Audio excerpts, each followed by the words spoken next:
morning on Tuesday, the 11th of February 2025. It's 8 a.m. in the Gambia, and therefore coffee time on West Coast Radio. I am Peter Gomez. On YouTube, our program is sponsored by Jar Oil. In a world where progress never sleeps, one company stands out as the driving force behind infrastructure and energy solutions. Introducing our fuel company and cement producer, where excellence meets efficiency. Jar Oil. The company have 30 filling stations across the country that are all operating, which includes the recently completed Yarambamba and Old Yundum filling stations. And our rates are relatively cheaper than anyone else across the country. Along the years, Jar Oil introduces importation and distribution of cement in their line of business to diversify and strengthen their operations. Are you a cement retailer? At the moment, Jar Oil is the biggest producer and distributor of cement in the country with the most competitive prices in the market. With a focus on sustainability and innovation, we are paving the way for a greener, stronger future. Trust in us to fuel your projects and lay the groundwork for success. We currently produce over 25,200,000 bags per year. As the largest cement producer in the country, Jar Oil also targets to export cement to the neighboring countries like Guinea-Bissau, Guinea-Conakry, and others. Join us on our journey to shape a world where every drop of fuel and every bag of cement makes a difference. Together, we can build a brighter tomorrow. Tuesdays on West Coast Radio are Dr. Ismaila Cisse Days. That's when the Information, Media and Broadcasting Services Minister joins us to give us updates on the government he now very happily serves. And Dr. Cisse has joined us again this morning. Good morning, Doctor. Good morning, Peter. I like your wardrobe. Thank you. Yeah, maybe you should, dish out half of it to me. I think you have a more expansive wardrobe than me. You're kidding me. Good to have you here. Let's start on a positive note. I mean, the police making a breakthrough, following the recent wave of brazen armed robberies by announcing that some have been nabbed. Yes, I think we who know the operational capacity of the police, we had no doubt. I'm not surprised that the police would be able to achieve such a feat. I know from the onset that anybody who commits such a crime, you will be apprehended and arrested by the police, and you'll face justice. So when we heard the news that the police had really successfully apprehended those who committed this crime, this very bad crime, we were not surprised. I think we need to commend the police. I've even seen, looking on social media, even those who are skeptical of the police's capabilities before have been commending the police for a fantastic job. And I think we believe that the police is we have one of the most efficient police force in the sub-region. And I think their capability to prevent and solve crime, everybody knows about that. So we have no doubt. And we say congratulations to the police. This shows how Gambia is a safe country and that Gambia is not a country for crime. I was waiting for that line. No, but it's a safe country. I mean, when people say, why am I saying Gambia is safe? Let anybody tell me that when you leave your house, you are scared of going out because the country is not safe. Yes, there is crime and there is crime everywhere. There is no country that is crime-free. But that doesn't say that it's not a safe country. By and large, this year, tourists have been, we have not had any incidents of aggression against tourists. They are party at Senegal till 4, 5, 6 a.m. and nothing happens. It shows that Gambia is relatively a very peaceful and safe country. Yes, we have challenges here and there with some crimes, and this is not new. Remember, when Jammeh issued that statement, the policy of shoot to kill and ask questions later, it was in response to armed robbery at that time, to the extent that Amnesty International wrote a report saying how it's important for Jammeh to consider human rights aspects in fighting crime. Remember also when Jammeh called religious leaders to State House and told them that he was going to start killing death row inmates. That was in response to high killings at that time in the country. It was so bad that he had to do it. And he made true to his promise. He's killed at least 9 inmates at Mile 2. So it's not like crime has started now. When I see people saying that it's bad now, no, it happened before. It was so bad that Operation Bulldozer 1, Operation Bulldozer 2, shoot to kill, ask questions later, killing Mile 2. It was in response to high crime, armed robbery, and killings at that time. So now, these are challenges that we've been contending with. All governments contend with it. Under Jawara, there was crime. So people are unfair when they say crime has gotten worse under Barrow. The statistics and the data doesn't speak to those facts. In fact, now we have a more efficient police station which work within a framework of the rule of law, and they're doing their job. And look at what they've done. 2 armed robberies within a week. They're able to apprehend, arrest, and now those who committed these crimes will face justice. Fantastic. And of course, their partnership with Guinea-Bissau has worked in the case of, those who attacked Access Bank.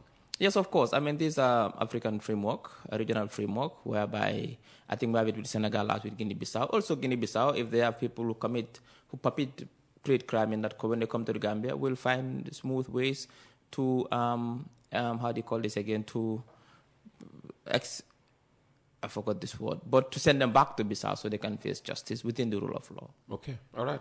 Dr. Cisse will be with us until 10 o'clock this morning. That's why we didn't have any invited guest in the studio during the first hour. So all your questions for him, whatever relates to governance, his ministry and politics, he will try to deal with. But before that, you have a lot to deal with this morning, starting with, well, for me anyway, the impact of the Donald Trump freeze on foreign aid. Yep. Yeah, because we're still not clear as to what areas it affects as far as we are concerned.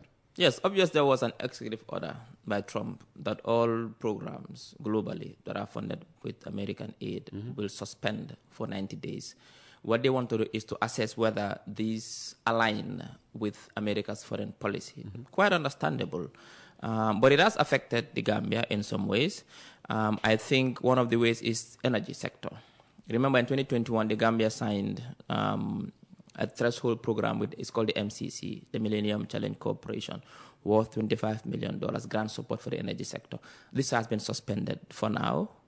Now, the question is how impactful will this be in the energy sector with a minimal, because we have other partners, the European Union, the African Development Bank, the Islamic Development Bank, that are supporting the energy sector, both generation but also transmission. The modern day Chinese government is also supporting in modernizing our grid, our national grid.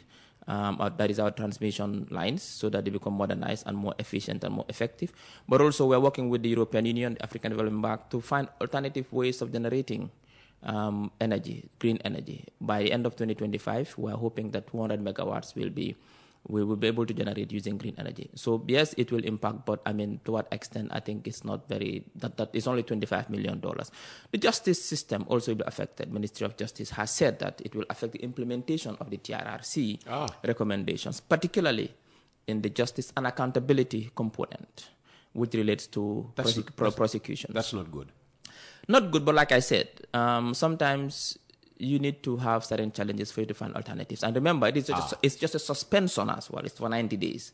Now, if worse comes, if they say, okay, we are going to withdraw this support, it doesn't exist anymore, I don't think Gambia will lack the wherewithal to regenerate funds both internally or the partners to make sure that what is important is that government is committed to make sure that we implement the TRRC recommendations to the fullest. Government is committed.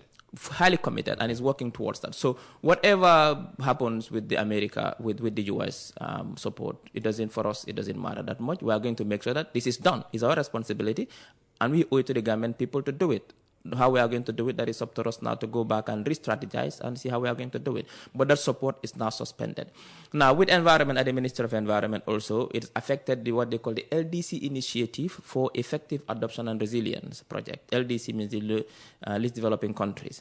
Now, notification has also been received to suspend key budget lines for this. So that also is affected. Now, healthcare also. Remember, the country was included in the American President's Malaria Initiative. which started this January to help the Gambia fight and eradicate malaria. This amounts to $4 million over 2 years, every year 2 years. So they have also received notification that this is suspended until review, after the 90 days review. So basically, these are the main areas, apart from obvious civil society. You know, we have a lot of, with Freedom House is also working with many. Gambia participate, particularly my ministry affected. Yes, true. Indirectly though. Indirectly with Freedom House. Now we have a lot of initiatives with Freedom House. Particularly, when I came as minister, I had thought that it's important that we build the capacity of media practitioners in this country. I have the strong belief that the way in which we need to build the capacity and have competent, ethical, professional nurses and doctors and teachers, it's also important to have a competent, professional, ethical media corps. True. So my aim was, how do we build the capacity of our media practitioners or upcoming media practitioners so that they are competent and professional and ethical, just like Peter Gomez. So what I did was that I went to visit the UTG School of Journalism, and I was visited Majak. So at the UTG School of Journalism, I realized that the students were doing 4-year programs in journalism without having any practical experience. And for me, that is not good enough. Then at the end, what will happen is you'll have a degree paper, which shows you have a degree in journalism, but you've never even held a mic before. You've never even held a camera before. Because journalism is broad. What we see is the output. The work that is done at the back is much more. So my idea was to provide opportunities of internship for these journalists in key media houses, so they can learn on the job as well. So we partnered with Freedom House, who was supporting this initiative. We started with 30 students who were sent to key institutions. Sorry, we started with 10 to key institutions across the country, JRTS, the QTVs, another media houses, also department. So they get the practical experience. So this will be affected because Freedom House is basically, most of their funding comes from USAID. Therefore, some of their programs have been suspended as well. All right. Tombong Sedi, writing a lot recently, and his latest piece is on corruption in the Gambia. And I just want to read, I think it's 15 paragraphs. And I want to read the first paragraph. Corruption has long been a scourge in the Gambia, but under President Adama Barrow's administration, it has reached unprecedented levels. Since taking office in 2017, Barrow's government has been plagued by allegations of widespread corruption across every sector, ministries, and public enterprises, from mismanagement of COVID-19 funds to the disappearance of millions at the Gambia Ports Authority. The scale of graft has left many Gambians disillusioned and angry. Despite mounting evidence and damning reports from the Auditor General, the government has shown little interest in accountability, with President Barrow himself dismissing audit reports as just an opinion. This blatant disregard for transparency and good governance has cemented the perception that the Barrow administration is the most corrupt government in the Gambia's history. That's a profound statement. And then what the UDP usually is criticized for by some independent observers, they criticize, but they don't offer an alternative.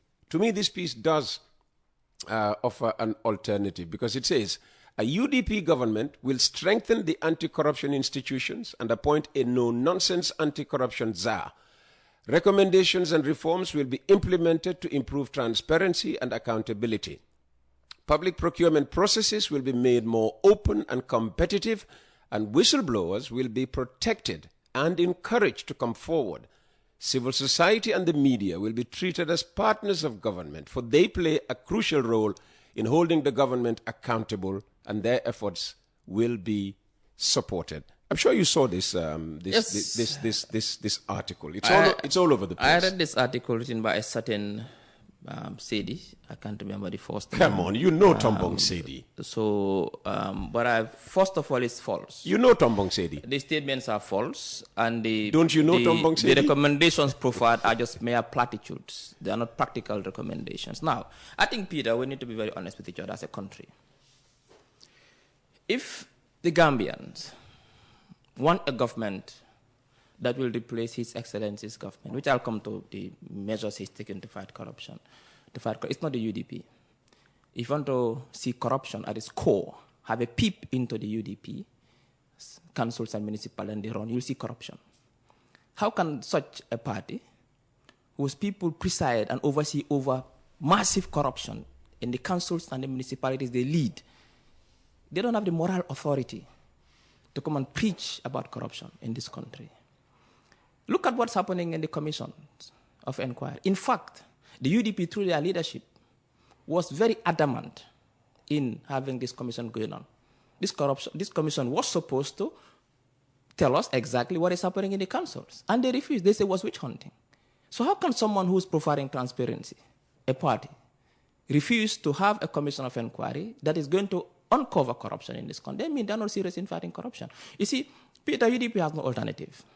But before their only agenda is to get to government. Before you go further, the Local Government Commission of Inquiry is not only unearthing corruption in the municipalities and local government areas run by UDP. Yes, that is the purpose. The purpose is to fight corruption for us as a government. Yeah, but it equally affects... Yes, what I'm saying. That is why I said here last week that there are no sacred cows. Headed by... Whether you are NPP or not, we are fighting corruption. Yeah. But what I'm saying is that... Yeah, but the corruption at, a municipal, local government area, level is across... I agree with that, that they've uncovered some serious malpractice. What I'm saying is that a party whose councils and municipalities are plagued by massive corruption, and they are not saying anything about that. They have no moral authority to come and talk about corruption at the national level. That's what I'm trying to say, that the UDP is not the party that is to be considered as an alternative to fight corruption in this country, because they thrive on corruption. So for me, I take this, I was gobsmacked when I read this piece, because for me, this person, this certain Sediga, doesn't have the moral authority. You know Tombong, doesn't have the moral authority to talk about corruption. Now, let's come to what the government has been doing. This government has been the most transparent and accountable government in the history of this country. The measures we've taken to fight corruption by strengthening the National Audit Office to make sure that they are given the latitude and the powers to go after any MDA and audit them and make sure that the audit reports are published and actions are taken. Right now the police is overwhelmed. They are investigating the part because of the number of audit queries that have been forwarded to them to take action, to investigate and prosecute. They have finished with 9 that they have pushed to the Attorney General's chambers, and we are awaiting action on those. That is good news. At least we are heading somewhere. At least that's why I say now the system is inundated.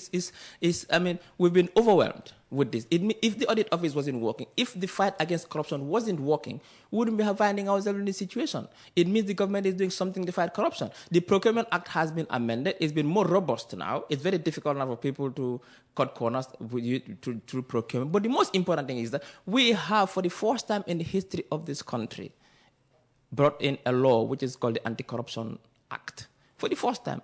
If the government was in serious fight corruption, we will not bring that Where's the commission? At our cost. You've seen on the papers we're advertising for the commissioners. We are going to, it's in the budget. It's going to implement this year. There are adverts on the papers looking for the people to apply as commissioners. Now, this certain city guy, if he's really serious in fighting corruption, he should apply and become one of the commissioners. You know his name. No, so what I'm trying to tell you is that, you see, I don't like. I like democracy. I like us to have a mature debate. I like us to come up with policy alternatives to solve our problems. What I don't like is hypocrisy. When people think that Gambians are sleeping and think that you can use big words and platitudes to fool Gambians, it will not work. If Tombong and his guys want to... No, you said his name. That's why I remember his name. If him and his ilk wants to get to power, I think they should find another route, not making mere false allegations against the government. The government is serious in fighting corruption. The government is the most transparent and accountable government in the history of this country. And we are taking serious steps to ensure that we fight graft and corruption in this country, and nobody is a sacred cow. All right. The questions have started coming for you. Your colleague was on the program last Friday, the Minister of Trade, and of course, he spoke. He tried to explain why we have this agreement with Spain and how it's going to benefit, the Spaniards, and why the Spaniards are turning to a country like the Gambia, to recruit labor for their agricultural fields. And one of the things he said was that, the way we are built, we are tall, we are strong, where you would have, short people maybe have to use, a ladder or, stand on some pedestal to maybe pluck oranges from, the tree and all of that. Thanks to our height, we just stand and, get these. And of course, some people have likened this to the same arguments that were given in defense of the slave trade. Oh, no, please. How can they do that? I mean, Peter, I think sometimes some people, I don't know how they think, but one thing I can confirm is that the reason for the Spanish working with the Gambia, it has to do with our mutual bilateral relations where we can be able to be of support to each other. Now, remember, Gambia is not the only country that is in this scheme. Morocco is also in this scheme. In fact, Morocco started the question is not who is in this agreement. No, what I'm saying is that... What justifies Gambians being identified by the Spanish? The minister's statements have been taken out of context. It's not the only justification. It's not. In fact, I don't think it's justification in that sense. I mean, the minister was just making a point, thinking that perhaps there's an added advantage because of the way our physical outlook. But I don't think it really... It is symbolic of the relationship. That is his own views of. He thinks that advantage Gambians are tall, our physical characteristic. I think this is something we need to be proud of. To say that we are tall, we are this. I don't think that's an issue. I wouldn't liken that to slip that. Then that'll be too much. So what is important is that the Gambia government, under the leadership of His Excellency the President, has found ways and has taken measures to provide employment for young Gambians in this country. But also for those who don't want to work in this country, which is a matter of choice, he has found alternative pathways, safe pathways, to go to other countries and work so they don't have to take the back way. That is the most important issue here. Now, everything else is just, for me, is petty. It's not important. What is important is that the president is committed to providing 150,000 jobs for Gambians under the life cycle of the labor policy. That is one thing. Secondly, also, to ensure that to stop the back way where young people go and die in the Mediterranean and Atlantic Oceans, to find alternative and safe pathways to go to Europe and migrate and work and come back to their country and contribute to national development. That is what is important. I think we also support this initiative. Okay, let me just go through the entire statement. This is by Sekou Kamara. The Gambia's Minister of Trade, Baboucar Diouf, stated today on Coffee Time with Peter Gomez that recruiting Gambian youths to pick agricultural produce in Spain is far cheaper than hiring South American laborers who currently make up most of Spain's agricultural workforce. However, what I found both asinine and deeply insulting was his justification. He claimed that Gambian youths are physically more suitable for picking oranges in Spain due to their physical attributes. In his own words, Gambians are physically taller and wouldn't need ladders to climb and reach fruits while picking in the farms. Let me remind the minister, this is one of the most degrading statements I have ever heard from a state official. It echoes the same rhetoric used by slave traders to justify the enslavement of Africans, arguing that they were physically superior to white indentured servants and Native Americans who were deemed too fragile for plantation labor. This is modern-day slavery in another form, voluntarily surrendering our young people to be exploited by the descendants of former slave masters using their physical build as a selling point. Does he have a point? No, I mean, obviously, this particular person is a UDP guy, so obviously, what do you expect from him? looking at, you listen to an hour of interview. I listened to a very, very brilliant interview. The minister talked about very important issues. He didn't pick anything up which was of significance except this petty side talk. What is important is that the minister also talked about proximity to Spain, which is an advantage, but also that fact that we speak English. So, I mean, this was a side talk, and I think this guy would have been honest enough to discuss some of the important issues that the minister spoke about, which were more important than this petty side talk. What is important is that the Gambia, through the government of the Gambia, is ready and working hard to look for partners globally, where we can also provide employment for our young people, and they can work in dignity and get the necessary experience and the financial resources to come back and contribute national development and transform their lives. That is, in addition to those we are helping to succeed in this country, there are those who don't want to work here. That is why when people talk about unemployment rate in the Gambia is too high, based on the data we have, youth unemployment is 10.6% and not 40-something%. That's the difference between someone who is not working and someone who's unemployed. 10.what%? 6%. Only that? Youth unemployment. In fact, unemployment rate is 7.6%. Can you make those figures public? Of course. GBOS has done a recent survey. What people need to understand is that there's a difference between someone who is not working and someone who's unemployed. Unemployment has a technical definition.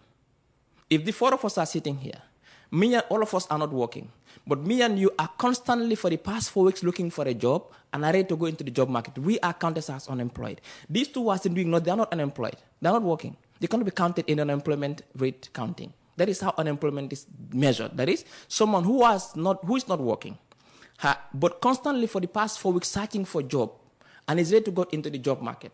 This is someone who is counted as unemployed. Now, someone who is sitting and doing nothing and not looking for a job, and the only thing he wants to do is to travel. Every attempt, everything he does is to look for ways to. He's not unemployed in the technical meaning of the word.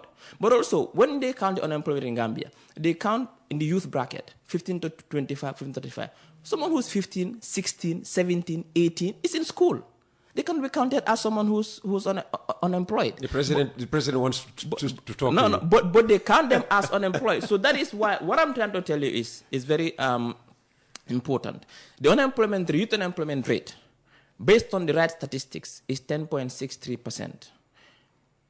That is what is up. That's from Statistica. And you described it as the right statistics. Yeah. All other statistics are wrong statistics. In fact, there is no other statistics. Tell me other statistics. Which one? Well, there was a time, 2-3 years ago, when President Barrow was opening one of these youth summits. Is it Africa Connect? Mm-hmm. Where he gave the, youth... But that's 2-3 years ago. That's what I'm saying. That's what I'm saying. That is why it means... You said there are no other numbers. Recent. I mean, data is important that is always new. You cannot rely on old data when there is new data. No, you just asked currently there is no other modern recent data which gives us the correct data, which is more recent, is a youth unemployment is 6.3%, general unemployment 7.6%, and this is GBOS data, and this is data backed by international institutions that collect data on African countries. That is the fact. But people think that anybody who's sitting is unemployed. No, there are people who are sitting, they don't want to work. All they want to do is to travel, or they want to just sit and do nothing. They cannot be counted as unemployed in the technical sense of the word. Let's move on. Today is the 11th? Yes. In exactly a week's time. Mm-hmm. We'll be 60 years old as a nation. Yes. It's not sounding like a nation, looking forward to a 60th birthday, Diamond Jubilee. I mean, the noise should be louder than, we are getting, if at all. So, what arrangements are in place officially for our celebration of 60 years as an independent state? Well, it's going well. The preparations are on high gear. When you say noise, what noise would you expect? I mean, the committee has been working very hard in making sure that we deliver a very successful 60th independence anniversary. It will start on Friday the 14th. It will start with prayers in all the mosques. Then on Sunday, the 16th, prayers in all the churches. But on same Sunday, the 16th, there will be what they call the Second National Dialogue Day. It's called the Second National Dialogue Day on the Diamond Jubilee theme, Marching in Solidarity for Self-Reliance and National Development. This will be held at the Sadara Jawara Conference Center in Kirsiring. On a Sunday? Yes. So that's going to be on a Sunday. But then what we are saying, the 14th, what time on Sunday? 10 a.m. Yeah, It will be at 10 a.m. And you expect Professor Pierre Gomez not to go to church, but to go to this thing. How fair?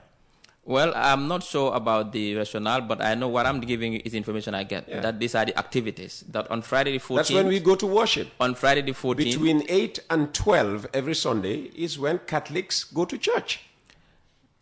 I understand that. But on Friday the 14th, there will be prayers in all the mosques. On Sunday the 16th, there will be prayers in all churches. Then that particular Sunday, there will be the Second National Dialogue. So Professor Pierre Gomez has to choose between praying in church for the state and taking part. I'll tell Professor. I'll ask Professor to call you to answer. I wouldn't like to be in his position, to be honest. So on Monday the 17th, there will be a state banquet hosted by His Excellency the President at the State House grounds. This is by invitation only. Now, after that, then Thursday the 18th itself is a parade and march past of school children. No, it's Tuesday, not Thursday. Tuesday the 18th, sorry, is the parade and march past by the Inspection of Forces on parade, march past of forces, and then the national anthem, and then school children will march. Then after, in the afternoon, there will be musical jamboree with all Gambian artists. There will also be a wrestling competition. One Jame guy is having a contest against, I can't remember who this person, as the Grand Combat, and the flag, the drapeau is named after the president, His Excellency. Now, 4 heads of states have been invited. What do you mean one Yaya Jame guy? A guy sent by Yaya Jame from Equatorial Guinea? He's a wrestler. His name is Yaya Jame. Yeah, get an Adama Barrow to wrestle him. Okay. So, 4 heads of states have been invited. President Diomaye Faye of Senegal, President Mada Bio of Sierra Leone, the Mauritanian president, but also Omar Embalo of Guinea-Bissau. Now, these three... The usuals. The 3 have confirmed their attendance. That is President Diomaye Faye, President Embalo, and President Mada Bio have confirmed their attendance. The president of Mauritania will be represented by his Minister of Defense. But also, we are expecting 6 chiefs of defense staff to grace the occasion from different countries in the African continent. But also, like I said, it's a whole year celebration. The celebration will not be limited only to on the 18th of February or post the 18th, but also, pre-18th. The whole year is Silver Jubilee year, and we urge every Diamond Jubilee. Diamond Jubilee year. We urge every government to celebrate in style by having flags on your rooftops or at your gate or wearing government flag. I cannot afford a flag. We'll get you one flag before you get one here at West Coast Radio. The president will be inaugurating a lot of projects. The president has, like I said, what has been happening under His Excellency leadership is what we call total and explosive development that is concurrently happening in every sector. There was an expression you used, with the word aggressive. Which one is that? I can't remember. Aggressive something. I know it's total development, explosive. It's explosive development that is happening now. But it's very rare that it happens in a country. Normally, countries can 1 or 2 sectors develop, but the president has a vision to transform the Gambia. And remember, Peter, it's important for us to recall one thing, and which is very important. That is, in 1965. The Gambians fought when you were not born. Yes, exactly. I wasn't born yet. Gambians fought for independence because we wanted independence. We got independence. In 2016, we wanted democracy and we fought for democracy. And now we've got democracy. Now Gambians want development, and that is why the president is delivering. And he understands that because with independence comes democracy. And the president played a key role, a pivotal role in bringing us that democracy. Now, he is also going to lay the foundations upon which we are going to develop this. I started that as well. That is the reason why he believes in this explosive development paradigm, whereby every sector is moving at the same time, from healthcare to education to energy to infrastructure, you name it, to social services. So there are lots of projects that have been ongoing, and he's going to use the whole year to inaugurate these projects, but also to lay foundation stones for new high-profile, mega projects that are highly transformative. Fantastic. Dr. Cisse, oh no, you've done well over the past half hour. It's Dr. Ismaila Cisse, if you're just tuning in. He is the Minister for Information, Media and Broadcasting Services. I'll start taking your calls now, starting with this one from the UK, from somebody called Dembo. Can you ask Dr. Cisse why our national stadium is still not ready to host our games after more than 3 years on halt? Did I say UK? No, this is plus 460. And he signs off, Sir Dems, Uppsala, Sweden. Is it Uppsala? Uppsala. Uppsala. Uppsala. I studied there once at Uppsala University for 1 year. You're expert in Swedish names. Yes, you're Protosvenska. Protodusvenska. Yeah, stadium. Yes. D.A. Jawo was commenting today, not on politics or anything, on the stadium. So what happened is that the government realized that we need to renovate the stadium, which has not been renovated since it was built in the 80s, mid-80s. Now, we had a plan to build it. It's been renovated. Everything was done. But like I said, the go-ahead to play at the stadium is contingent upon CAF's acceptance of the conditions of the pitch, by the way. So CAF came, they did their evaluation. Everything is perfect. Everything is okay. The only thing that's an issue is the pitch. And now we are working on that. So we hope that very soon CAF will come and look at the pitch and then give us a go-ahead to play. And hopefully, I'm not promising, very soon we'll play at the stadium. They are working on the pitch now because that was the only issue when CAF came the last time. Everything was okay. They greened everything except the pitch without some slight issues because we are using the hybrid pitch. And hybrid pitches are very expensive to maintain, but also because they're very sensitive. Hybrid pitches are pitches that has the component of both the natural grass and the hybrid and the plastic grass. These are new types of pitches that most African countries use. And remember, today, because of CAF's stringent conditions, Kenya, Sierra Leone, most African countries are having issues with their stadiums. But we are working hard day and night. The Minister of Youth and Sports understands the significance and importance of Gambia playing their home matches, and he's working all day, all night. Like, he's working hard to ensure he delivers. This is one of his big projects, and he will deliver very soon, I'm certain. Madi says since 2018, youth employment has been increasing, not decreasing as you suggest. Well, I never said about increase, decrease. What I'm saying is that the statistics is telling us that youth unemployment but if you put it at 10.6, or you insist GBOS puts it at 10.6, people, I was just quoting you this number that President Barrow himself put out. The data is telling us that youth unemployment currently is at 10.6. Why? And Mari should know how youth unemployment is measured. Now, like I said, being at work, not working, and being unemployed are two different things, and people have to separate these two. Not everybody who is not working is unemployed. Yes, we have a lot of young people who have graduated, but we have also created opportunities for these young people to get into work in every sector. So what we are saying is that the data is telling us that currently, as we speak, youth unemployment is at 10.6, and that cannot be contested. Okay, all right. Let me go to SMS text messages. 7711599 or 9910959. People, please, they should not call me. Otherwise, I'll start calling out the numbers that are calling. We say send text messages. Do not call. When we started this program, we were actually accepting calls, and then people started defying our regulations about being civil in their language and that sort of thing, and we decided send us a text message.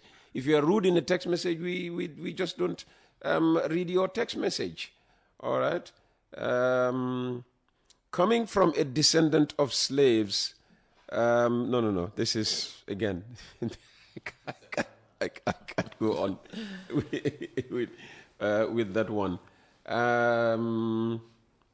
It's my considered opinion that shirt Gambians, SHIRT, should therefore not be recruited to work in Spain. What shirt Gambians? Short. You want to say short? Short. Oh, okay, short. This is in reference to the minister's short Gambian. Dr. Tapalapa from UTG. Well, there are no... You taught at the UTG. for 14 years. Yeah, do you know anybody called Dr. Tapalapa? Maybe not by that name.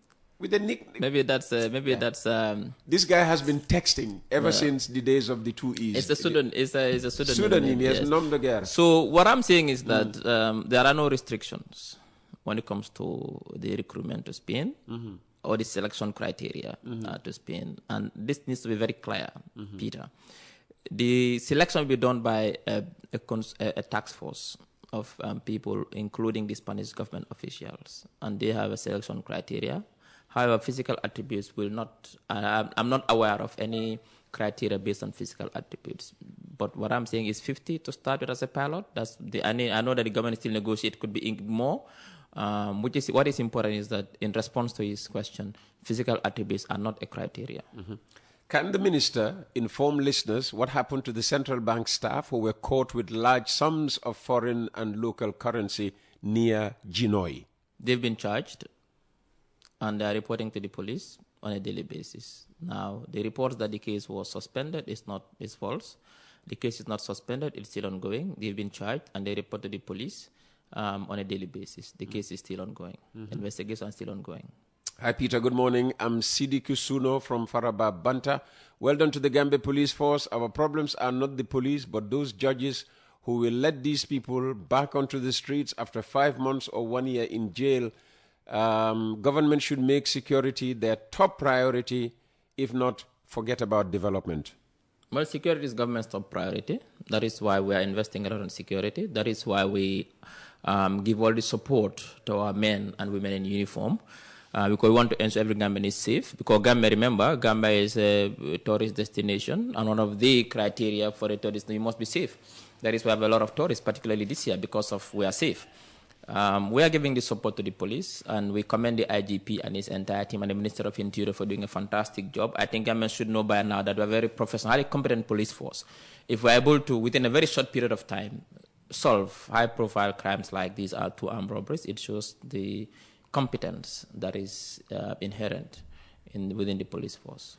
Good morning, Uncle Peter. Who appoints CEOs and directors of finance at local governments? Remind your minister about the program he had with Pamodu talking about Adama Barrow's corrupt government. This is from Mbalo Banna. Well, I can't remember that program. Neither can I. I hardly listen to other stations. But yeah, who appoints CEOs in local government areas and directors of finance? Well, I'm not very familiar. It's government. It's government. Is it the local? They call them the commission. I think some. I can't respond to that, to be honest. Yeah. Whatever. I don't know why he's getting at. That these are the people, that's the argument of the opposition anyway, that these are the people implicated. You haven't had any mayor or chairman directly implicated, in the then act of he's corruption. not been following the local government commission. Where was any chairman? I cannot preempt the findings of the commission. Oh, so there's something you know? Well, wait until the report is out.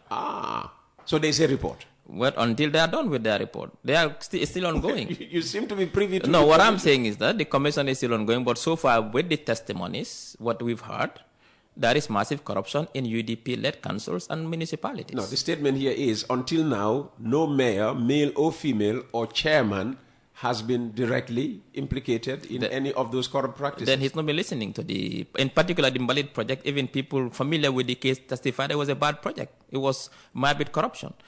Recently, one of the UDP councillors in KM admitted to serious malpractices financially, to the extent that he got directly involved in procurement of gold posts and nets. And how is that councillor Talib Ahmed Bensouda? That's what we're saying. The mayor is Talib Ahmed Bensouda. It's not that councillor. So now, if, for example, there's corruption in a particular agency, why are they blaming President Barrow? Good argument. Good argument. Tell our honorable minister that we definitely and genuinely appreciate government's efforts to curb corruption, but remind him that a policy without full and unbiased execution is as good as not having it at all. Well, what we can promise the Great government... policy, execution... Of course, I can tell you that the government's commitment cannot be questioned in terms of our desire to bring sanity into government, to ensure that there is transparency and accountability, and to ensure that there is fiscal prudence. That one, let government be rest assured that the government has a serious commitment, and the Anti-Corruption Commission will be implemented to the fullest if it comes into force. All right. Hello, Mr. Peter. The government corruption on the Spain deal from the onset leaked. Charges have been made that Spain is punishing the country by now limiting the number of people from the Gambia to only 50. This is a shame. If only they had told us, people would not have come forward. And the government should now consider cancelling this bad deal, says Alpha Ojalo. What makes it a bad deal? I mean, only 50 people. Yeah, but what I'm saying is that what was there before? When in the first week alone, over 10,000 Gambians applied. Peter, what was there before? If, for example, it was higher than 50, we could speak. This is a pilot project. And the idea is that the continuation of the project is contingent upon those who go first, come back home, and follow the rules as set by the framework of the agreement. So if the 50 that has gone to Spain come back and they did well, we'll increase it up to 10, 15. Morocco started in 20, now they are doing 20,000. So it's up to us, for example, to make sure that we go, the first 50, now it's 50, that we can see. It could be more. For now, it's 50, that's what we can confirm. The first batch of 50 that goes to Spain and did well and comes back, as outlined by the agreement, then that trust could be built. That, okay, and Peter, let's be honest with you. I'm not sure if it's 10,000. All these thousands of young people who you see scaling... You're not sure it's 10,000? No. Your colleagues said the 10,000 figure sitting okay, where that's you're fine. sat Then, now. Okay, this is from... I'm quoting Babu okay. No, I'm coming. Okay, let's say it's the 10,000. No, whatever you don't know, you tend to dismiss. Let's say... No, I'm not... You didn't listen. You didn't see where I was going to first. No, you said it's not even 10,000. No, I'm not. What I'm saying, I don't want to quote what I don't confirm. Okay. What I'm trying to say is that, let's say it's even 20,000. Now, I believe that most of these young people, these 10,000, 15,000, who are looking for the opportunity to go to Spain, the majority are not going to come back. They don't want to. Their intention is not to come back. The minister said that here. And that is a fact. Particularly those who were scaling the fence. Exactly. That is a fact. So that is why the idea is that the purpose of this whole initiative is to go and provide a service, make money, get experience, and come back again. Now, if the idea is to go and not to come back again, it's going to derail the entire scheme. That is why they need to do, the process is going to be very rigorous and robust to ensure that they pick the right people whose intention is to go and come back. If the first batch, because otherwise you tend to derail the entire, jeopardize the entire initiative. If the first batch goes and they disappear, don't come back, it's gone, it's done. Others will not get the opportunity. That is why it's important for them, those who are going, to understand that their actions will determine the opportunities of others who did not go. If we want everybody to go, let those who go first, the first 50, let them come back so that others can go, so that we increase as we go. But if they go and don't come back, I mean, it's gone. They jeopardize the entire scheme.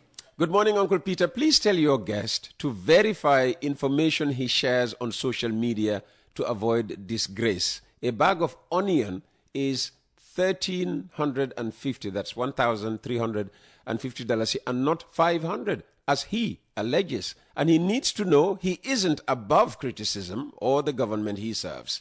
He keeps belittling everyone that criticizes or that's a critic to the Barrow government, even pretending to not remember their names. He needs to advise the president to not seek third term, because he, Dr. Cisse, will be the first to forsake Barrow when his term expires. Well, I think some of the statements are personal statements. I can comment on that. But did you say anywhere on social media that a bag of onion was costing only $500? Yes, I did. And, but he's saying it's $1,350. Yeah, I'm coming. Yes, I did.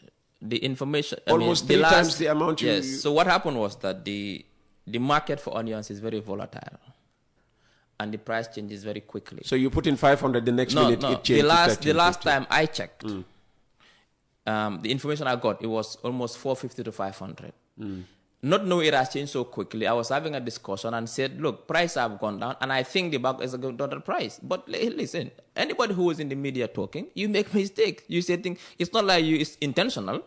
I accept that the information I give wasn't correct. When I verified it had gone up so quickly within a very short period of time. Did you go back to rectify the 500? No, I don't have to. You don't have to? No, I don't have to rectify it. I wait for the opportunity. With this, now that he brought it up, I thank him for bringing this up. This give me the opportunity to now rectify that.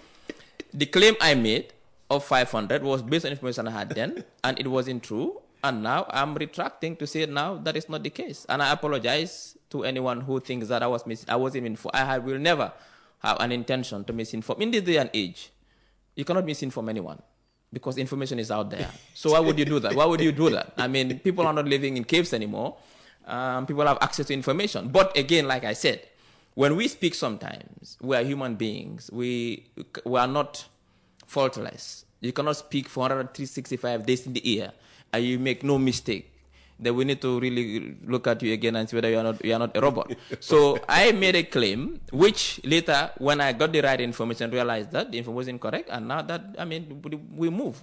So what? We don't go back to that. But when it comes to about advising the president on his third term, the president will contest and he will win. Okay. Good advice. Good morning, Uncle Peter and Dr. Cisse. Peter, can you ask the minister to tell Gambians what we have achieved from what he calls total and explosive development? I'm confused. Healthcare failed, security failed, agriculture failed, education failed. What happened to the insurance? Failed, etc., etc. So, hashtag 2026, Barrow must go. Well, that's his opinion. I don't think he lives in the Gambia. If he lives in the Gambia, he wouldn't call all these sectors as failed. Well, he's texting with the local number. So, well, so he must maybe he lives somewhere else, but not in Gambia. What that's it? All these other sectors he says have failed. You have see, some statements, Peter, you don't have to waste your energy to try to defend it, because it's just, I mean, Peter, you live in this country. You cannot tell me all these sectors are failing for all this. I mean, the Gambia is better off today than we were 20, 25, 30 years ago. So today, what we can reflect on at our 60th anniversary, let's reflect and say, are we better off today or worse off today than we were 60, 40, 25 years ago? We are better off today than we were even 10 years ago. All right. So obviously, these are facts. Let's bring you a contribution from your namesake, Ismaila S. Cisse, President of School Sports. Good morning, Peter. Please ask the Honorable Minister about the running tracks for the athletes at the stadium. You see, everyone with their own interest. The stadium is under construction, like I said. Mm-hmm. I think the last conversation I had was the running tracks will be rehabilitated and fixed as well. He should not quote me on this. But I believe it will also, is part of the job that's to be done with the stadium. That's what I believe in. Good morning, Uncle Peter. Ask the Honorable Minister, why did the President appoint a man who has not, in any form or kind, been in the youth space or even known or recognized by anyone for the past 10 years in the youth spaces as Deputy Presidential Youth Advisor? This is coming from Abdullahi Oba, Clerk and Administrative Head, National Youth Parliament. Yeah, but I mean, do you have to be in the youth space for you to be youth advisor? Who is the Deputy Youth Advisor? Basiru Ndau is from Banjul. Okay. Lamin Kesedi has been elevated to youth advisor position. I know Lamin Kesedi very well. And Basiru Ndau has been appointed to replace him as the youth advisor. But I mean, Peter, you don't have to be known in the youth space for you to be appointed deputy advisor. Gambia is not a small country anymore. It doesn't mean that you don't know him being in the youth space. He has not been in the youth space. People work in different ways. People work in youth spaces in their communities, but not everybody knows them globally. So then how does he know that Basiru has not been in the youth space? That's just his thinking. But Basiru is a fine gentleman, and he believes in the cause of young people in this country, and I think he will deliver. And I don't even think he'll deliver. I know he will deliver. Good morning, Peter. As per GBOS definition of employment, it's someone who works for at least 7 days, which is not justifiable. So someone works for 7 days, and at a point you stay for 2 or 3 months without a job. How can that be termed as employed? This is somebody now, taking issue with your definition, or rather using GBOS is the GBOS's employed definition. Well, I know GBOS will not have their definition. This must be ITU definition. So, I cannot comment on that. Good morning, Peter. Can you ask him about Kanilai Ferry? I'm just from Barra. The ferry situation is bad. Kanilai Ferry is still under reconstruction and renovation. Very soon it will be on the waters, serving the public. Very soon. They've gone so far now. And the President, His Excellency, is very concerned and very particular about Kanilai. That is why very recently he visited to see ongoing works there. Kanilai will soon be ready. And also the new ferries as well that were supposed to be delivered in the 25-hour course. I've seen pictures of them being at the where they're being manufactured. Very soon we'll get the new green ferries also back in Gambia and also on our waters to serve the public. Green? Why not grey? What I'm saying, green, not color green. Green means that in terms of the power, it will be powered by green energy. Environment friendly. Exactly. Okay. Good morning, Uncle Peter. The difference between the mayor and the president is that the mayors are not fully responsible for the councils, as they are controlled and operate under local government, which is overseen by the president. In contrast, the president is in charge of everything at the top level. Well, I cannot respond to that because that doesn't make sense. Okay. All right. It's what? Just 2 minutes after 10. Anything else you want to address? No, thank you very much for the opportunity. Just to wish you a very pleasant week and to wish every Gambian a pleasant week. My senior colleague, my doyen, Alhaji Papsen, also, chiming in on the onion price. Our area, which is Bundung, right behind me, is $1,200 for a bag of onions. So yes, this, I think this 500. What people need to understand. You must have been dreaming when you came in. No, Peter. Onion is seasonal in the country. There are periods when onion is harvested in the Gambia because onion growth is seasonal.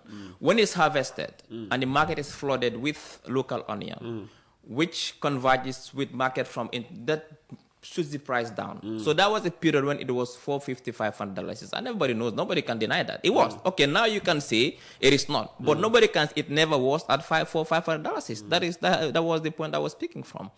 But like I said, now it has gone up to $1,200. I know the Ministry of Trade will take note and come up with measures to ensure that they suppress the price, and particularly now that we are heading towards Ramadan. Let me read you this text. You will love this. Good morning, Uncle Peter. I am not a big fan of Barrow's government, but truth be told, Gambia is still relatively safe. In 2013, GT Bank in Baka was attacked by robbers in daylight, and they were never apprehended. The same happened in Castle petrol station, and the culprits escaped. Secondly, people disappeared without trace before 2017. Dr. Cisse referencing to the tourist season crime-free is commendable. Yes, we've had a very good season. At least, something positive. But there's always to end the program on. We started positively, taking us back to 2013 when we thought this country was enjoying its best, security period because the dictator was around. Yeah. He is saying even when the dictator was around, making all those claims, robbers were. But that was the, like I said here, the response, the shoot to kill policy and ask questions later. The bulldozer operations were in response to armed robbery at that time. Yeah. It was rampant. And it did. Now, the killing of the mile to it didn't completely eliminate. Exactly. So what we are saying is that these are challenges that we have to contend with as a society. By and large, Gambia is a peaceful, safe, secure democracy. We've had a very successful tourist season with hundreds of thousands of tourists coming into this country. Hundreds of thousands? 200 and something thousand. It's hundreds of thousands. If we have 200, it's hundreds of thousands. Okay. So if we have that... I thought it was only in the hundreds. No. Because the numbers we were quoted by your boss was 100. No, we have over 200,000 tourists this year. You've not had any serious incident within the TDA as regards to tourists in terms of aggression. So it's a peaceful country. That is why tourists love this. They love this country. The country is beautiful. Our new highways have been built. Now you can drive from airport to Stinkona without any issues. Smooth, nice. And they're not even done yet. The third phase is coming, where we are going to do the service roads with all the road furniture that will come with it, with all the overhead and pedestrian bridges that will add to it, It means that the country, on a positive note, I'll close with that. The Gambia is better off today than we were at any time in the history of this country. Dr. Cisse, we won't be here next Tuesday because we will all be busy celebrating our 60th year as a nation. So have some pleasant and memorable celebrations. And I wish every Gambian... But allow Professor Pierre Gomez to go to church. Yes, he can go to church early at 7 a.m. He normally goes to church very early, though. No. You know, I've worked with Prof. Gomez for over 10 years. Professor, and I know his church-going habits. Professor and I worship at the same parish. You cannot tell me about his worship habits. Okay, ask me and I will tell you. Anyways, wishing every Gambian a happy independence anniversary. Wishing you, Peter Gomez, a happy independence anniversary. And His Excellency the President, we also wish him happy independence anniversary and wish him all the best in his vision to transform this country. My staff is angry with him. Why? Last Friday, he drove past here and they were standing out there, believing that he would, lower his one of the windows and wave back to them, and he just zoomed past. No, but he didn't know you. Who did I tell to convey the message? CD yesterday, CD Cisse. Yes. I told him to convey the message. I'm sending it through you. I'll also again. convey. All right. Dr. Ismaila Cisse, Minister of Information, Media and Broadcasting Service. In a world where progress never sleeps, one company stands out as the driving force behind infrastructure and energy solutions. Introducing our fuel company and cement producer, where excellence meets efficiency. Jar Oil. The company have 30 filling stations across the country that are all operating, which includes the recently completed Yarambamba and Old Yundum filling stations. And our rates are relatively cheaper than anyone else across the country. Along the years, Jar Oil introduces importation and distribution of cement in their line of business to diversify and strengthen their operations. Are you a cement retailer? At the moment, Jar Oil is the biggest producer and distributor of cement in the country with the most competitive prices in the market. With a focus on sustainability and innovation, we are paving the way for a greener, stronger future. Trust in us to fuel your projects and lay the groundwork for success. We currently produce over 25,200,000 bags per year. As the largest cement producer in the country, Jar Oil also targets to export cement to the neighboring countries like Guinea-Bissau, Guinea-Conakry, and others. Join us on our journey to shape a world where every drop of fuel and every bag of cement makes a difference. Together,